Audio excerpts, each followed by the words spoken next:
আচ্ছা শান্তা, যেহেতু তুমি এসে পড়ছো তাহলে আমরা আমাদের পড়াটা শুরু করে দিই। হ্যাঁ, মানে তোমরা যেহেতু জি পার্টিসিপেন্ট ম্যাম। আস্তে আস্তে আমি 11টা বেজে গেছে, তো 1 মিনিট ওভার হয়ে গেছে। তো আমরা আমাদের পড়াটা শুরু করে দিই। আচ্ছা, গত ক্লাসে আমরা যে ক্রেডিট ক্রিয়েশন সিস্টেমটা পড়েছিলাম, তাই না? সেখান থেকে একটা মানে অঙ্ক দিয়েছিল। জি ম্যাম।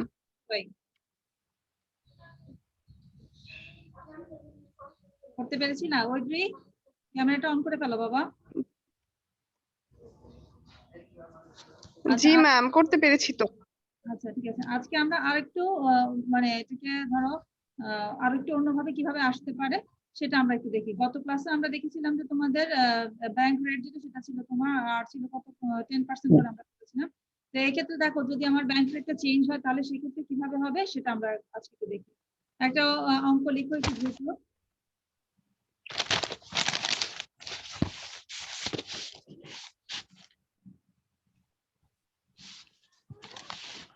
একটি বাণিজ্যিক ব্যাংকে প্রাথমিক আমানতের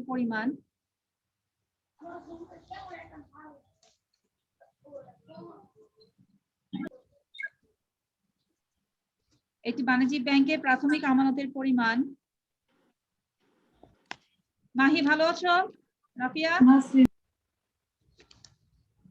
ক্যামেরাটা দাও। আলহামদুলিল্লাহ ম্যাম, ভালো আছি ম্যাম। ভলিউমটা একটু বাড়িয়ে নিন ম্যাম। আচ্ছা, ক্যামেরাটা অন করে ফেলো সবাই। আচ্ছা লিখো, একটি বাণিজ্যিক ব্যাংকে প্রাথমিক আমানতের পরিমাণ 20,000 টাকা। একটি বাণিজ্যিক ব্যাংকে প্রাথমিক আমানতের পরিমাণ 20,000 টাকা এবং প্রয়োজনীয় বৈধ রিজার্ভ এবং প্রয়োজনীয় বৈধ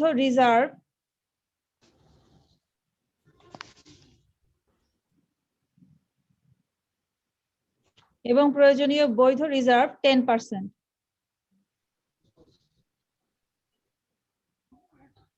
একটি বাণিজ্যিক ব্যাংকে প্রাথমিক আমানতের পরিমাণ 20,000 টাকা এবং প্রয়োজনীয় বৈধ রিজার্ভ 10%, 10%। হ্যাঁ, 10%। তারপর লিখো, কেন্দ্রীয় ব্যাংক মুদ্রাস্ফীতি নিয়ন্ত্রণে। মিম বুঝতে পারতেছো? সাদিয়া আক্তার মিম বুঝতে পারতেছো? ম্যাম আবার একটু বলেন। আচ্ছা, একটি বাণিজ্যিক ব্যাংকে প্রাথমিক আমানতের পরিমাণ 20,000 টাকা। একটু তাড়াতাড়ি লিখো, একটি বাণিজ্যিক ব্যাংকে প্রাথমিক আমানতের পরিমাণ 20,000 টাকা এবং প্রয়োজনীয় বৈধ রিজার্ভ 10%, এবং প্রয়োজনীয় বৈধ রিজার্ভ 10%।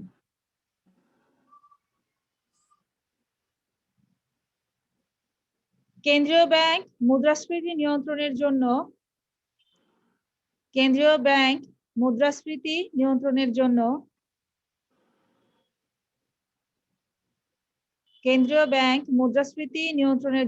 সম্প্রতি রিজার্ভের হার বৃদ্ধি করে 20% করেছে। কেন্দ্রীয় ব্যাংক মুদ্রাস্ফীতি নিয়ন্ত্রণের জন্য সম্প্রতি রিজার্ভের হার বৃদ্ধি করে 20% করেছে।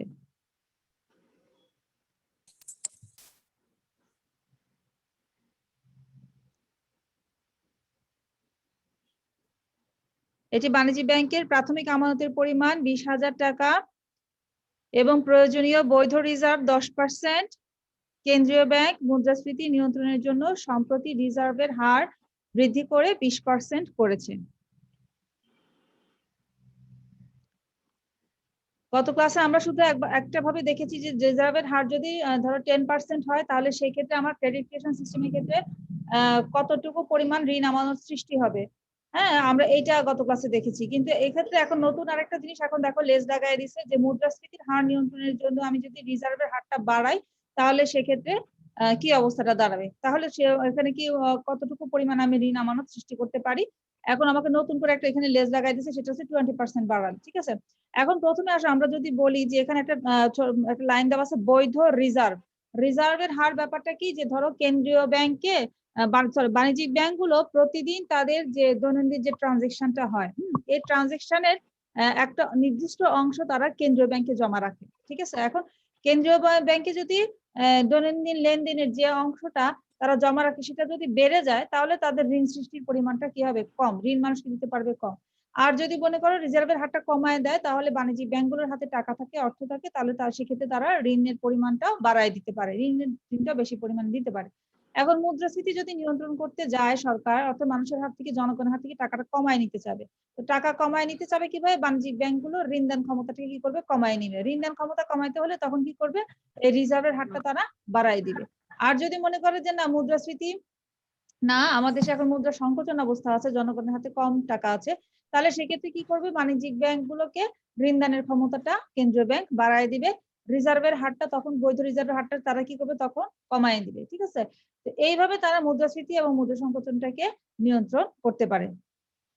তো এখন আসো, এখন আমাদের যে কোশ্চেনটা বলছে যে একটি বাণিজ্যিক ব্যাংকে প্রাথমিক আমানতের পরিমাণ হচ্ছে 20,000 টাকা এবং প্রয়োজনীয় বৈধ রিজার্ভ হচ্ছে 10% তারই।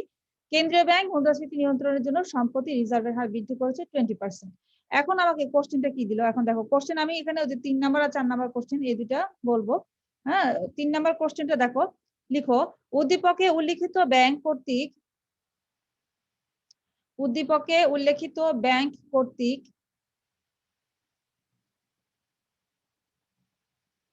উদ্দীপকে উল্লিখিত ব্যাংক কর্তৃক সৃষ্ট ঋণ আমানতের পরিমাণ নির্ণয় করো। উদ্দীপকে উল্লিখিত ব্যাংক কর্তৃক সৃষ্ট ঋণ আমানতের পরিমাণ নির্ণয় করো।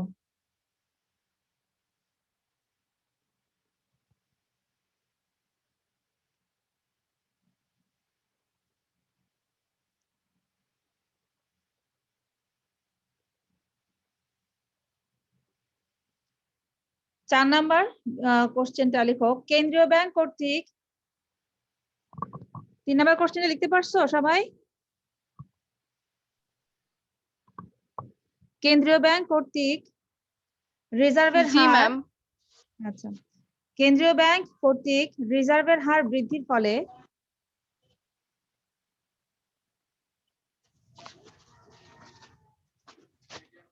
কেন্দ্রীয় ব্যাংক কর্তৃক রিজার্ভের হার বৃদ্ধির ফলে ঋণ আমানত সৃষ্টি ক্ষেত্রে, কেন্দ্রীয় ব্যাংক কর্তৃক রিজার্ভের হার বৃদ্ধির ফলে ঋণ আমানত সৃষ্টির ক্ষেত্রে, ঋণ আমানত সৃষ্টির ক্ষেত্রে কিরূপ প্রভাব পড়বে বলে তুমি মনে করো? কিরূপ প্রভাব পড়বে বলে তুমি মনে করো? কেন্দ্রীয় ব্যাংক কর্তৃক রিজার্ভের হার বৃদ্ধির ফলে ঋণ আমানত সৃষ্টির ক্ষেত্রে কিরূপ প্রভাব পড়বে বলে তুমি মনে করো?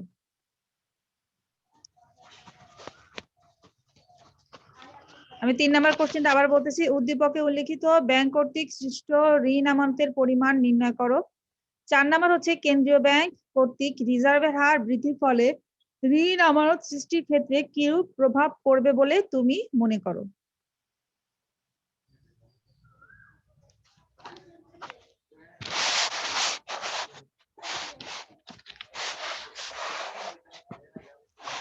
একটু আমরা প্রশ্নগুলোর দিকে যদি একটু লক্ষ্য করি তাহলে কিন্তু এখানে আমাকে বলে না যে কি পরিমাণ ঋণ সৃষ্টি হবে, সেটা কি বলছে?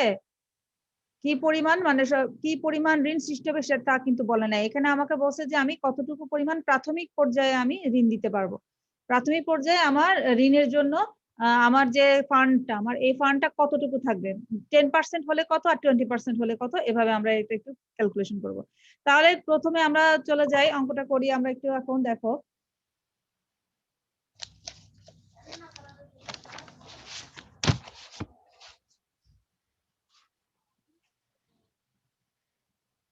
আচ্ছা আমরা প্রথমে এইভাবে লিখবো। আমি আজকে অঙ্কটা করাই দিচ্ছি, তোমরা বাসায় আরেকটা আমি দিয়ে দিব, সেটা সেভাবে প্র্যাকটিস করবা, ঠিক আছে? আমি আজকে যে এভাবে যখন আসবে তখন আমরা কিভাবে এটা সলভ করবো এটা আমি আজকে একটা কি বলে করাই দিচ্ছি, সমাধানটা করাই দিচ্ছি। আর বাকি আরেকটা কোশ্চেন দিয়ে দিব, সেটা তোমরা নিজেরা বাসায় প্র্যাকটিস করবা, ঠিক আছে? আজকে তো আমাদের লাস্ট ক্লাস বন্ধের আগে, তো সেজন্য সেটা দিয়ে দিবা। তো প্রথমে আমরা লিখি, লেখো যে প্রশ্নের উত্তর এত নং প্রশ্নের উত্তর, answer to the question number এত, সেভাবে আমরা কোশ্চেন অ্যান্সারটা সাজায় নিব। তো এখন লিখবো আমরা যে দেওয়া আছে প্রাথমিক আমানত ইকুয়াল টু 20,000 টাকা। কোথাও যদি বুঝতে অসুবিধা হয় আমাকে বলবা যে ম্যাডাম কোনো লাইনে বুঝতেছি না, আবার রিপিট করেন। আমি অঙ্কটা মুখে বলে দিচ্ছি, ক্যালকুলেশনটা করে দিব। প্রথমে লিখো, দেওয়া আছে প্রাথমিক আমানত 20,000 টাকা। প্রাথমিক আমানত 20,000 টাকা।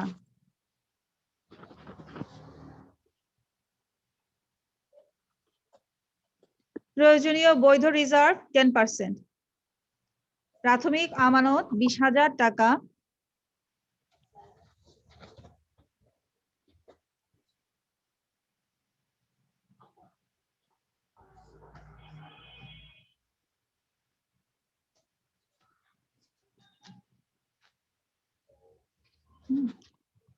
প্রয়োজনীয় বৈধ রিজার্ভ 10%।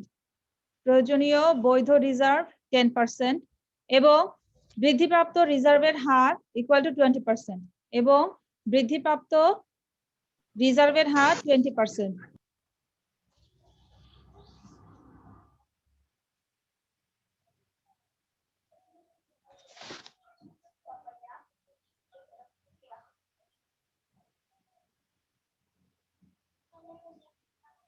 এবং বৃদ্ধিপ্রাপ্ত রিজার্ভের হার 20%। লিখছো এতটুকু? এখন লিখো অতএব, জি আচ্ছা লিখো অতএব প্রাথমিক ঋণ আমানত, প্রাথমিক পর্যায়ে আমি ঋণ আমানত কতটুকু দিব? অতএব প্রাথমিক ঋণ আমানত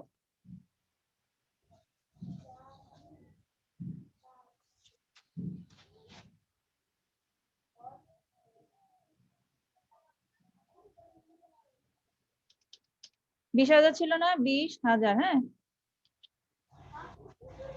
20,000 এর 10%। প্রাথমিক ঋণ আমানত ইকুয়াল টু 20,000 এর 10%। লেখা দেখতে পাচ্ছ সবাই?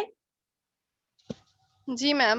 আচ্ছা লিখো, অতএব প্রাথমিক ঋণ আমানত ইকুয়াল টু 20,000 এর 10%।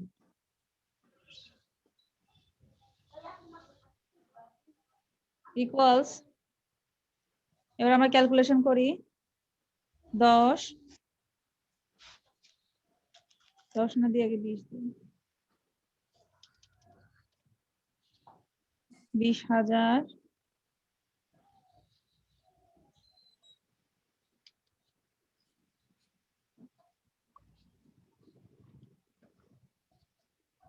হয়েছে কত আসছে? 2,000।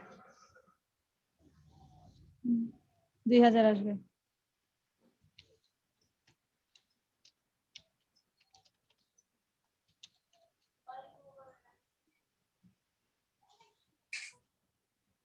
জি ম্যাম, হয়েছে। 2,000 আসছে সবার? জি ম্যাম। জি ম্যাম। তো আচ্ছা, তাহলে এখন যখন জি আমার ম্যাম। 10% রিজার্ভের হার ছিল, সেক্ষেত্রে আমি কি করতে পারছি যে প্রাথমিক যে ঋণ আমানতটা সেটা আমি কি করতে পারবো, মানে 2,000 টাকা জমা রেখে বাকি যে 18,000 টাকা আছে সেটা আমি কি করতে পারবো, ঋণ দিতে পারবো। তাহলে নেক্সট লাইনটা লিখো, অর্থাৎ ব্যাংকটি, নেক্সট লাইন 2,000 আসার পরে লিখো 2,000 টাকা, লিখো এখানে 2,000 টাকা লিখে তারপরের লাইনটা লিখো, অর্থাৎ ব্যাংকটি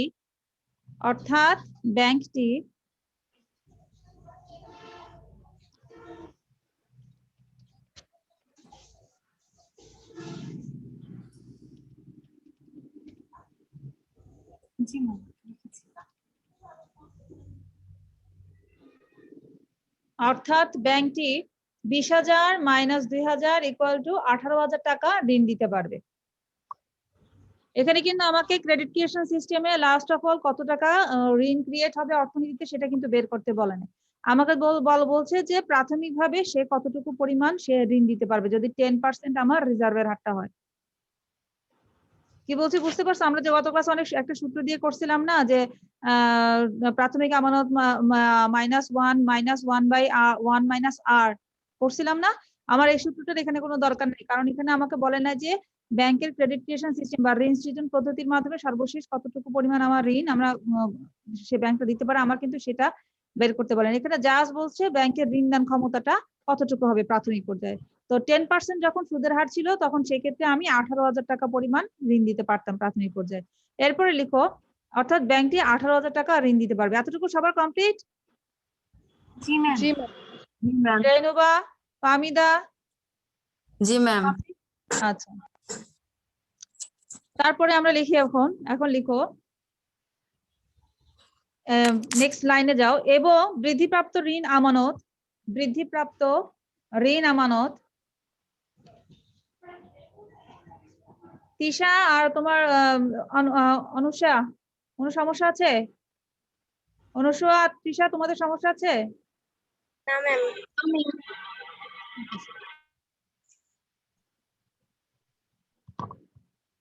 তারপরে লিখো এবং বৃদ্ধিপ্রাপ্ত ঋণ আমানত ইকুয়াল টু 20,000-এর 20%।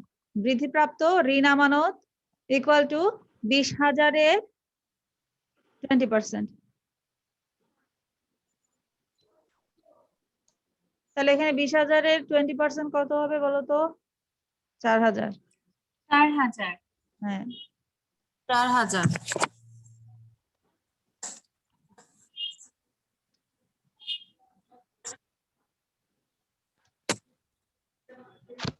20,000-এর 20% হবে আমার এখন 4,000, অর্থাৎ আমি এখন কেউ আগের তুলনায় 2,000 টাকা কম ঋণ দিব। হ্যাঁ, তাহলে এখন আসছে 20,000 ইকুয়াল টু, তাহলে কত আসতেছে? ইকুয়াল টু 4,000, অর্থাৎ ব্যাংকটি 20,000 মাইনাস 4,000, অর্থাৎ ব্যাংকটি 20,000 মাইনাস 4,000 ইকুয়াল টু 16,000 টাকা ঋণ দিতে পারবে।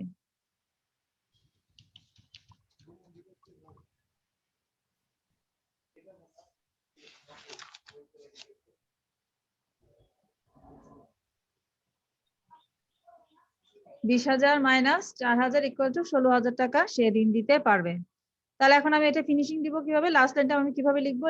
লিখো, সুতরাং উদ্দীপকে উল্লেখিত ব্যাংকের প্রাথমিক ঋণ আমানত 2,000 টাকা এবং পরবর্তী ঋণ আমানত হচ্ছে 4,000 টাকা। ঠিক আছে, প্রাথমিক ঋণ আমানত হচ্ছে তোমার 2,000 টাকা এবং পরবর্তী ঋণ আমানত হচ্ছে তোমার 4,000 টাকা।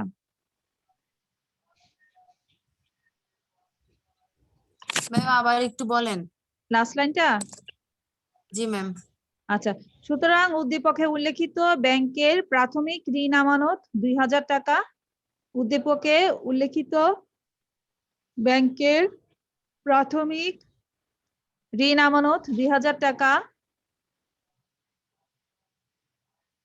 এবং পরবর্তী ঋণ আমানত 4,000 টাকা।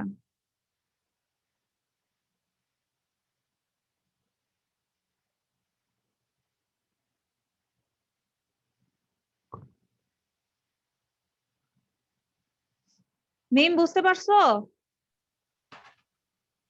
জি ম্যাম। আচ্ছা, 3 নম্বর কোশ্চেনটা নিয়ে কারো কোথাও কোনো সমস্যা আছে? না ম্যাম। No ma'am. আচ্ছা,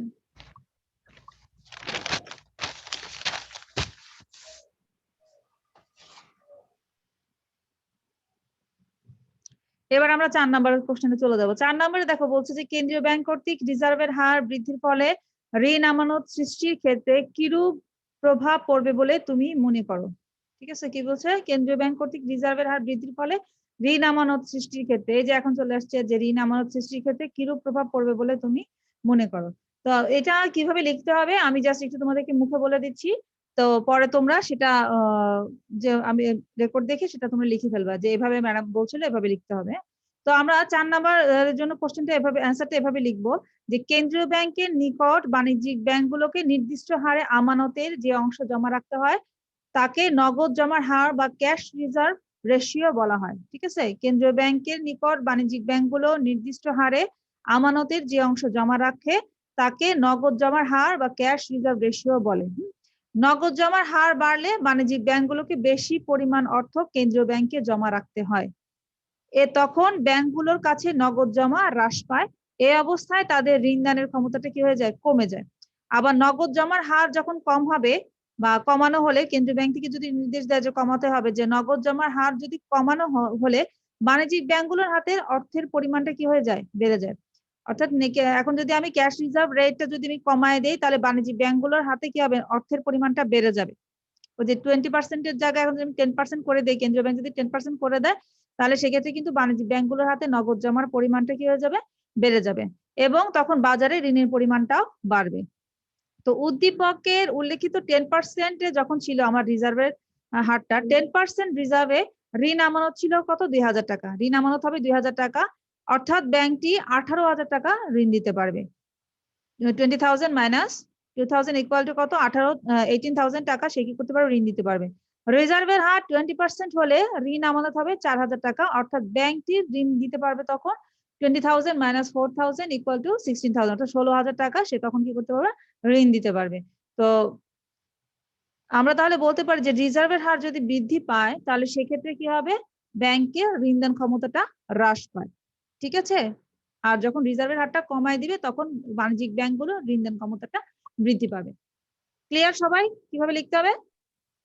জি ম্যাম। আচ্ছা, তাহলে এর মধ্যে যদি তোমাদের এরকম কোশ্চেন আসে তাহলে তোমরা আমার মনে হয় আমার পারবা। আমি দুইভাবেই করাই দিছি, গত ক্লাসে একভাবে করালাম, তো আজকে আমরা আরেকভাবে করালাম।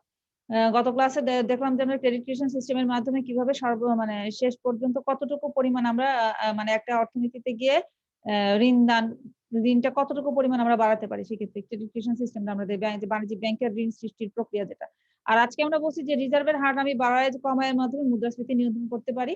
কিভাবে করতে পারি? যে কখন আমি রিজার্ভের হারটা বাড়ায় দিলে মুদ্রাস্ফীতি মানে রিজার্ভের হারটা যদি বেড়ে যায় তখন আমি মুদ্রাস্ফীতি কন্ট্রোল করতে পারবো, রিজার্ভের হার কমায় দিয়ে আমি মুদ্রা সংকোচনটাকে কমাতে পারবো, ঠিক আছে? তো এইভাবে তোমরা কোশ্চেনের অ্যান্সার গুলো একটু বুঝে শুনে করবা। তো এরপরও যদি সমস্যা হয় তারপরও তখন তো আমাদেরকে জিজ্ঞেস করবাই, ঠিক আছে? আচ্ছা, এখন আমরা চলে যাই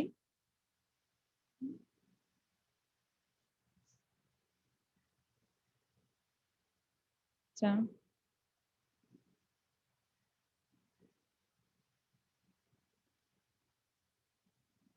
লেকচার স্লাইডটা দেখা যাচ্ছে? দেখো তো। জি ম্যাম।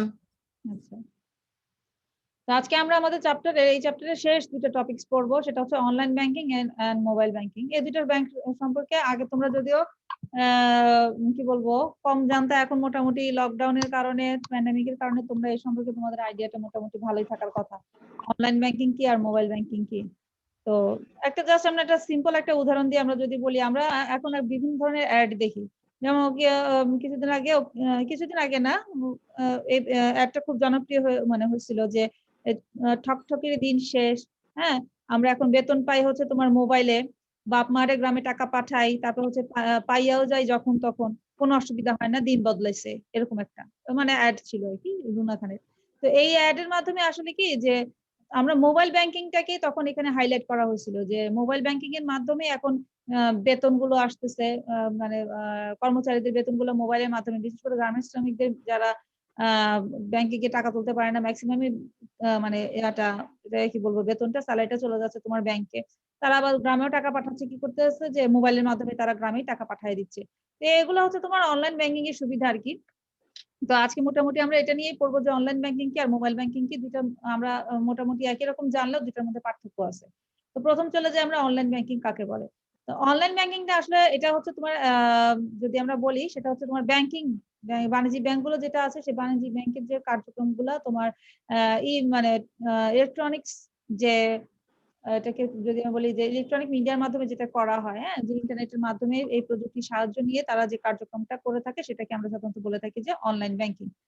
তো এখানে দেখো যে ইন্টারনেট প্রযুক্তির মাধ্যমে অত্যন্ত দ্রুত গতিতে ও স্বল্প সময়ে বিশ্বের যে কোনো স্থানে থেকে ব্যাংকিং এবং আর্থিক সেবা গ্রাহকদের হাতে নাগালে পৌঁছে দেওয়া, এটার কার্যক্রমটাই হচ্ছে তোমার অনলাইন ব্যাংকিং।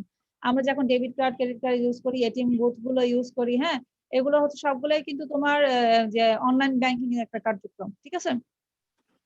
তারপরে এখন দেখো যে অনলাইন ব্যাংকিং এ আমাদের যে সুবিধাগুলো আছে যে গ্রাহকদের, সেক্ষেত্রে আমরা আমাদের যে অ্যাকাউন্টের স্টেটমেন্ট গুলো আছে, অ্যাকাউন্টের স্টেটমেন্ট গুলো কিন্তু আমরা ঘরে বসে পাসওয়ার্ড দিয়ে আমাদের আইডি দিয়ে ঢুকে আমরা কিন্তু আমাদের কি বলে এটা পাচ্ছি যে আমার কতটুকু ট্রানজাকশন হচ্ছে, আমার কোনোখানে এক্সট্রা টাকা কাটতেছে নাকি, আবার প্রতি বছর যে আমাদের একটা চার্জ করতে সেটা কতটুকু কাটতেছে, আমাকে কি পরিমাণ ইন্টারেস্ট দিচ্ছে, হ্যাঁ বা কত পরিমাণ আমার ইন্টারেস্ট কেটে নিচ্ছে, কোন খাতে আমার ট্যাক্স কাটতেছে, আমরা গ্রাহকরা কিন্তু সরাসরি এই সুবিধাগুলো আমরা নিতে পারি, ঠিক আছে?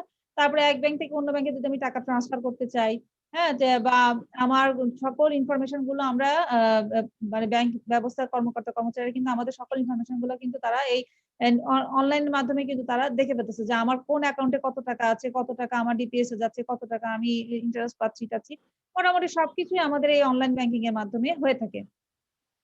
এখন লেনদেন সহজীকরণ উন্নত হয়, তারপরে ঝুঁকি মুক্ত এবং নিরাপদ লেনদেন হয়, দ্রুত গতিতে লেনদেন হয়, আস্থা এবং বিশ্বাস স্থাপন হয়, স্বচ্ছতা এবং জবাবদিহিতাও বৃদ্ধি পায়। তো এগুলো হচ্ছে তোমার অনলাইন ব্যাংকিং এর গুরুত্ব, যে অর্থ সংক্রান্ত উন্নত ব্যাংকিং সেবা দেওয়া সম্ভব হয়েছে অনলাইন ব্যাংকিং এর মাধ্যমে।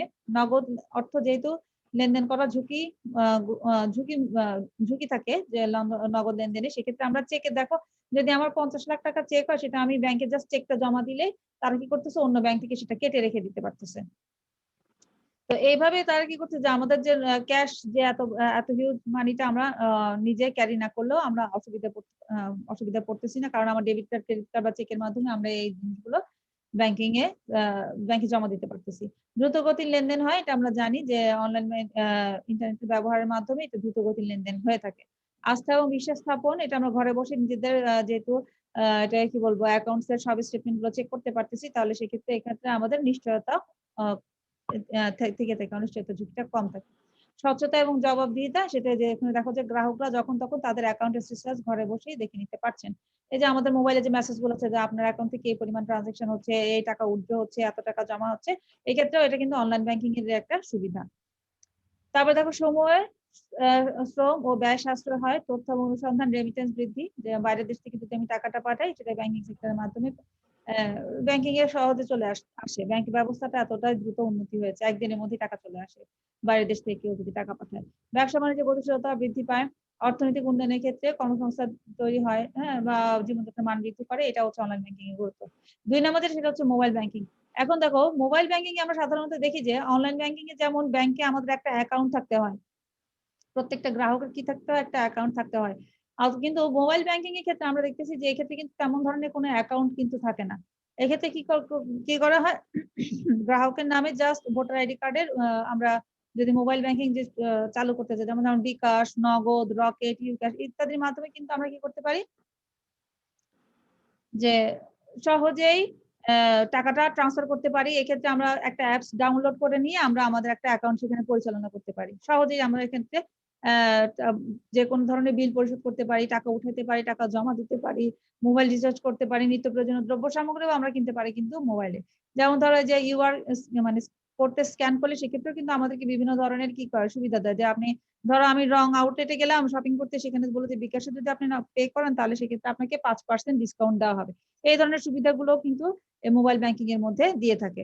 যে এক্ষেত্রে দেখা যায় যে যে ধরো গ্রাম অঞ্চলে যেসব জায়গায় মানে ব্যাংকিং এর শাখাগুলো, ব্যাংকের যে শাখাগুলো সেগুলো অনেক দূরে দূরে আছে, এক্ষেত্রে অনেক সময় যাওয়া আসাটাও সমস্যা হয়।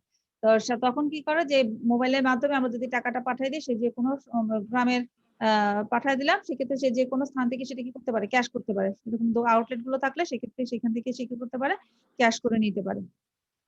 তারপরে যেমন ধরে এখন আগে ছিল না, বর্তমানে কিন্তু মোবাইল ব্যাংকিং এর ক্ষেত্রে যে আমার যদি একটা নির্দিষ্ট অ্যামাউন্ট অফ মানি একটা সার্টেন পিরিয়ড পর্যন্ত যদি সেখানে জমা থাকে, তাহলে সেক্ষেত্রে কিন্তু এটার উপরে কিন্তু আমাকে ইন্টারেস্ট দেয়। তোমরা যদি কখনো নগদ অ্যাপসটা খুলে থাকো, তাহলে সেক্ষেত্রে দেখা যাবে যে আপনি কি মুনাফা নিতে ইচ্ছুক না এরকম একটা অপশন তখন আসে।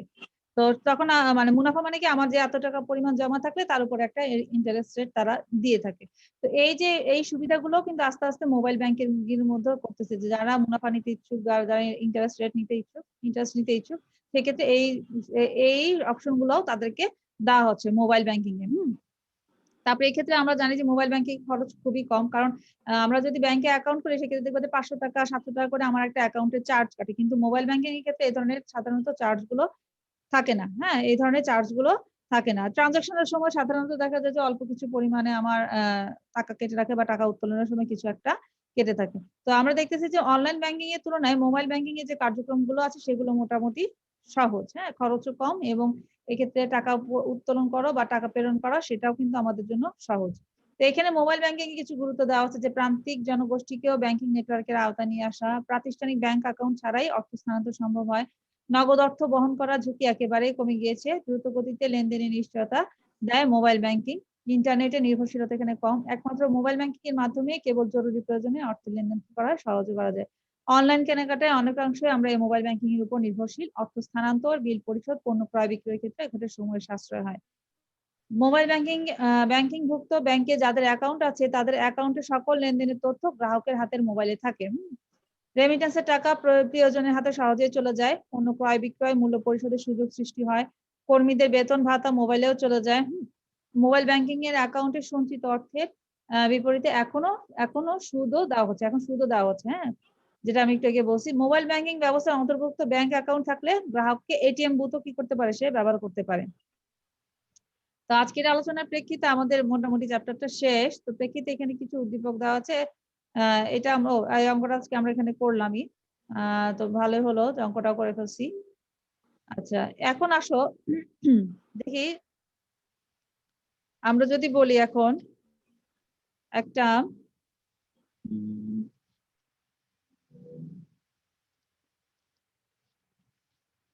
অঙ্ক একটু দেখি। হ্যাঁ, একটা অঙ্ক না, একটা যেমন ধরো আমি একটা উদ্দীপক, যেমন ধরো এখানে মোবাইল ব্যাংকিং আর অনলাইন ব্যাংকিং এর একটা দেওয়া হয়নি, উদ্দীপকটা দেওয়া হয়নি এখানে, জাস্ট একটা উদ্দীপকটা এভাবে যদি আসে যে আহ, যেমন ধরো যে এখন বেতন পায় মোবাইল ফোনে, বাবা মাকে টাকা পাঠায় মোবাইল ফোনে, পেয়েও যায় তারা যখন তখন, কোনো অসুবিধা হয় না, দিন মানে বদলাইছে, এভাবে একটা জাস্ট কোটেশন দেওয়া।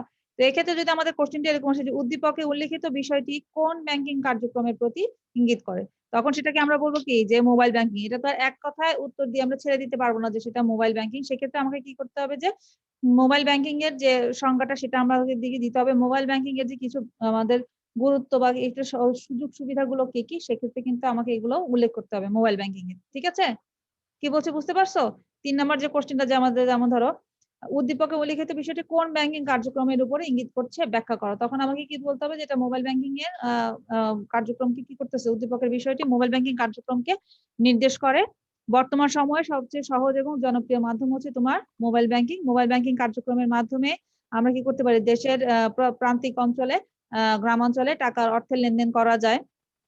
তারপর হচ্ছে যেসব অঞ্চলে ব্যাংকের বিভিন্ন শাখাগুলো নেই, সেখানেও কি করতে পারি, এইগুলো ট্রানজেকশন গুলো মানে অর্থের লেনদেন গুলো করা যায়। ঠিক আছে, অতি দ্রুত এবং সহজ মাধ্যম হচ্ছে তোমার মোবাইল ব্যাংকিং। তো এইভাবে 5-6টা লাইন লিখে দিবা। আর 4 নাম্বার কোশ্চেন যেটা বলছে, 4 নাম্বার কোশ্চেনটা হচ্ছে তোমার উল্লেখিত ব্যাংকিং কার্যক্রম অন্যান্য ব্যাংকিং কার্যক্রমের চেয়ে অনেক বেশি সুবিধাজনক, বিশ্লেষণ করো এবং তোমার উত্তরের সপক্ষে যুক্তি দাও। ঠিক আছে, তো এক্ষেত্রে তোমরা কি করবা যে মোবাইল ব্যাংকিং এর যে সুবিধাগুলো আছে সেগুলো উল্লেখ করবা, এবং অন্যান্য ব্যাংক অন্যান্য সেক্টর গুলোতে যে কিছু কিছু অসুবিধাগুলো আছে সেগুলোতে আমরা কি করবো, উল্লেখ করবো। অর্থাৎ দুইটার মধ্যে কি করবা, তুলনামূলক আলোচনা করবা। তুলনামূলক আলোচনা করে তারপরে তোমরা সেটা বলবা যে মোবাইল ব্যাংকিং মোটামুটি এক্ষেত্রে বর্তমানে অধিক জনপ্রিয়। ঠিক আছে, তো এইভাবে তোমরা কি করবা, কোশ্চেনের আনসার গুলো রেডি করবা। তো আমাদের এই চ্যাপ্টারটা আমাদের শেষ।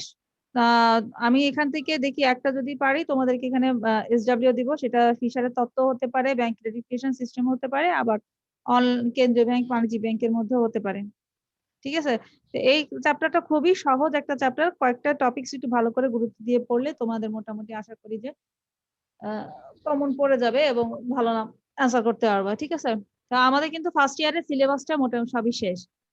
এখন যখন আমাদের কলেজটা খুলবে তখন কিন্তু আমরা আমাদের মানে এই 2 নাম্বার অধ্যায় বা 4 নাম্বার অধ্যায়, যেমন বাজার অধ্যায় বা উৎপাদন চ্যাপ্টারটা, বা তোমাদের প্রথমে যে মৌলিক গাণিতিক অর্থনৈতিক যে চ্যাপ্টার গুলো আছে, এই চ্যাপ্টার গুলো আমরা আরেকটু ভালো করে রিভাইজ দিব।